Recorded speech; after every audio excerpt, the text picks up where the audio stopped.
Hey, my name is Randy and I'm the Cheap Audio Man. Here at the Cheap Audio Man, we don't feel like hi-fi equipment, speakers, DACs, amps, turntables, receivers, surround speakers, turntables, I don't know if I said that, should cost more than most things.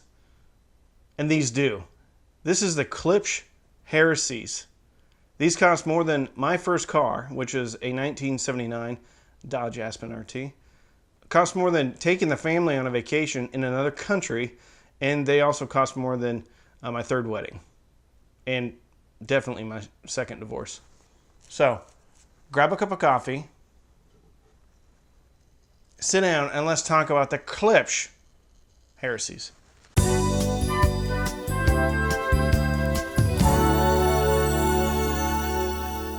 Today's sponsor is Jimmy's Audiophile Trees. They're guaranteed not to resonate at any frequency.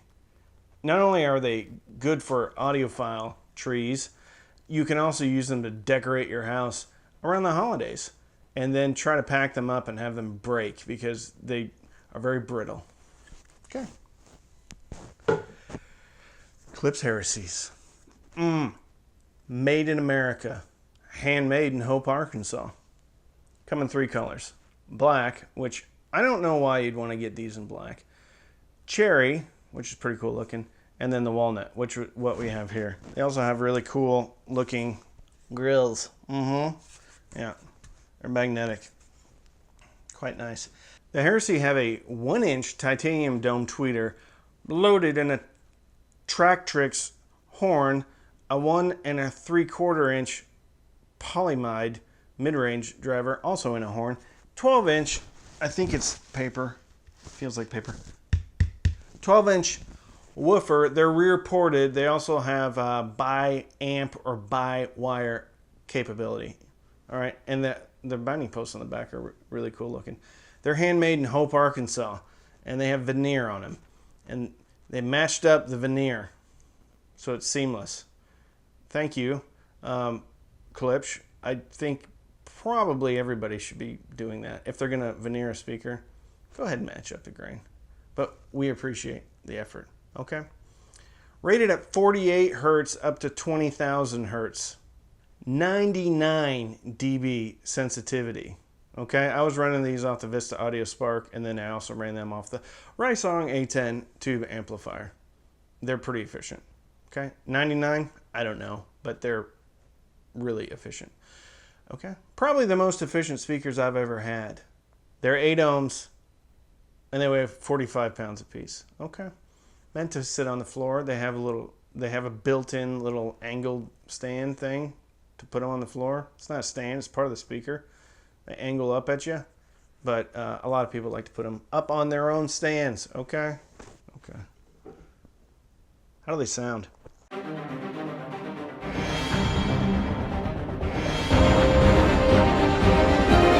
Soundstage and Imaging. It's a little different on these speakers. Wherever I May Roam, Metallica, 14-second point. There's a kind of out of the right speaker. I also have these in the listening room, which is the kids' playroom, and I'll prove it to you.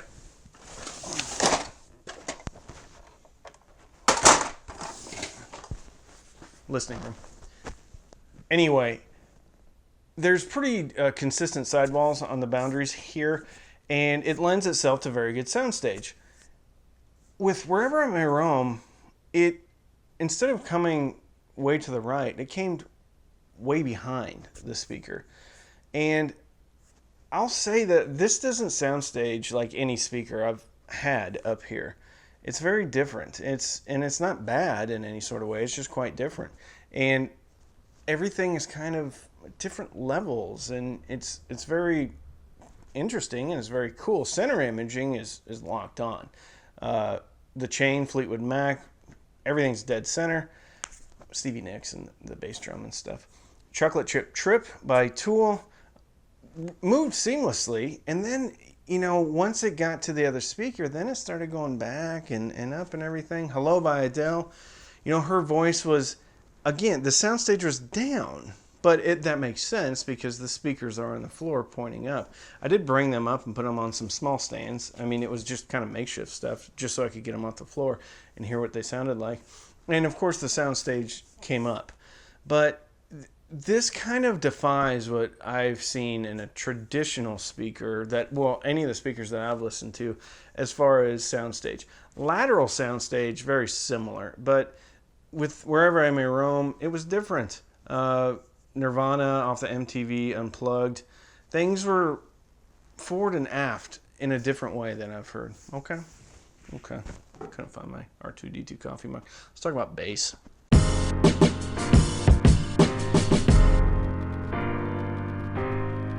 Bass. Again, real interesting.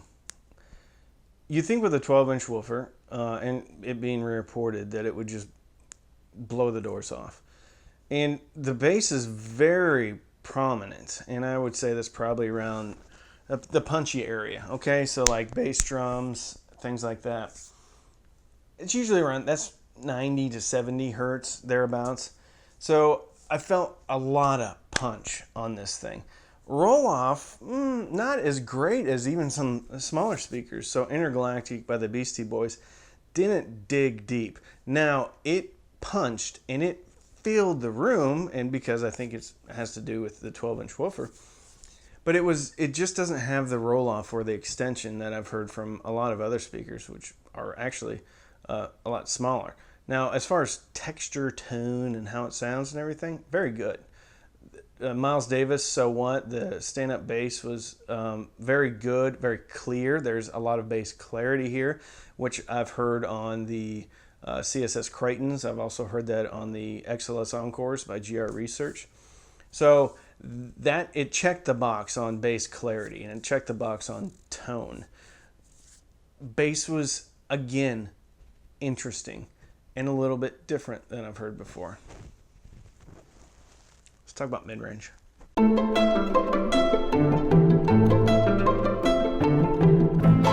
Mid-range on the Heresy is very interesting. Male vocals, specifically There Will Be Time by Mumford & Sons. The vocals sounded, I'm not saying thin, I'm just saying very detailed and forward, but not anemic. It's the Klipsch kind of mid-range, where it's not colored with thickness and weight. It may be colored a bit with some clarity and some sheen, maybe, on the mid-range, especially probably in the 2K region. That seems a little bit forward. Female vocals, again, wonderful, just like most other Klipsch speakers. I've always really enjoyed female vocals on Klipsch speakers. I don't think there's a flat frequency response in here. There may be a dip. Now, it's not as, I don't think, recessed as like the RP600M. And the RP600M is not really bad per se. This mid-range is quite pleasing. But again, there's a different vibe. It doesn't seem like just dead flat. Acoustic guitars. So acoustic guitars did seem like they lacked a bit of body. And I was listening to the Black Album, Metallica, so the Unforgiven and Nothing Else Matters. The guitars just, I felt like lacked a little bit of body. And it almost kind of seemed like there was a little bit of extra reverb in there. I'm not saying it sounded bad. It just sounded different. It just sounded different. So the mid-range on this, I think, is Klipschy, but better. Better Klipschy. Let's talk about treble.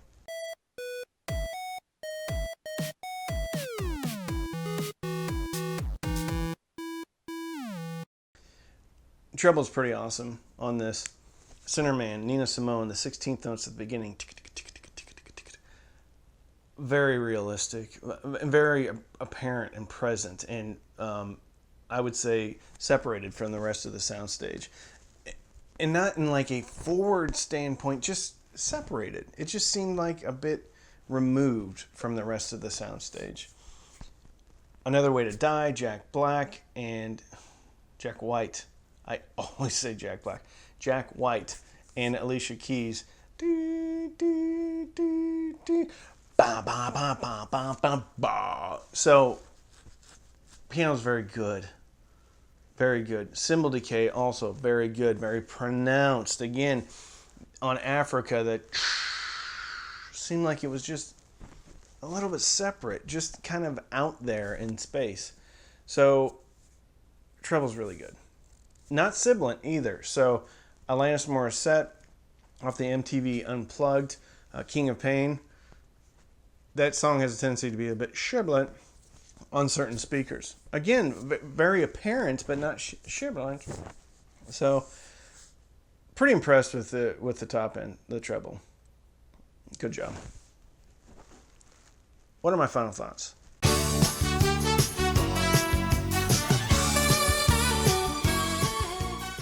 Final thoughts on the Heresies. First of all, I wanted to hear this speaker for a long time. And I just automatically said, that's going to be my endgame speaker, the Klipsch Heresies. I don't know. It just, for whatever reason, I think the history, the fact that they've been making these since 1957, made in America, just the American vibe. This speaker kind of reminds me kind of like a Harley Davidson. It's the Harley Davidson of audio.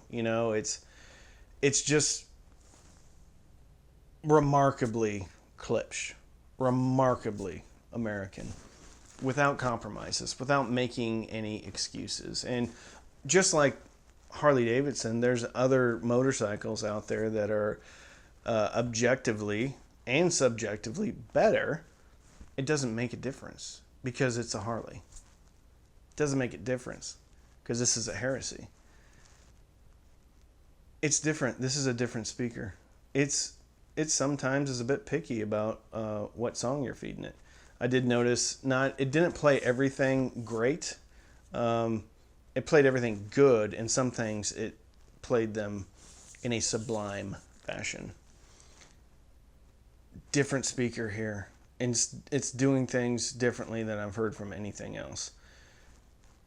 The soundstage and imaging and placing things in space almost feels like a kind of Atmos-y type of home theater style, where things are just here and then there and then way back. So it kind of bunks the trend of traditional soundstage and imaging. The mid-range, if you're looking for just a dead flat frequency response, probably not the speaker for you.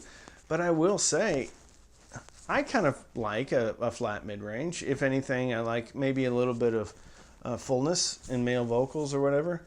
But I was thoroughly enjoying my time with the Heresies. When I first listened to them, I was kind of on the fence. I was like, okay. As I listened to them more, I started to peel back that onion and started to hear and experience the magic. Different speaker, unlike anything I've ever listened to. And this is a very distinct flavor. It doesn't do things like, it's not offending, but it does things in a sense that if you're listening to something else, it is going to be a departure for you. The more time I spent with these, the more I liked them. Are they worth $3,000 for me? Probably. Someday. Not now. Someday. I would like to have a pair of these. They're special. They're special. And they're a special in a way that most people on paper are going to say they have limitations. I like those limitations. I like this speaker. It's a very cool speaker. It's cool looking, and it sounds like nothing I've heard. So if you want to support the channel, please subscribe and like the video. You can also sign up for Patreon, patreon.com/cheapaudioman. Every Sunday night we have patron-only Zooms. We also have patron-only content. We also have a patron-only Facebook group. You can also buy anything in the description through my affiliate links. I don't know if these are on Amazon or not. I'll link them if they are. So don't binge watch Netflix or Hulu or HBO or anything like that. Binge listen, maybe through your Klipsch Heresy $3,000 speakers, and fill your soul with happiness. And with that, I'm Randy. I'm the Cheap Audio Man.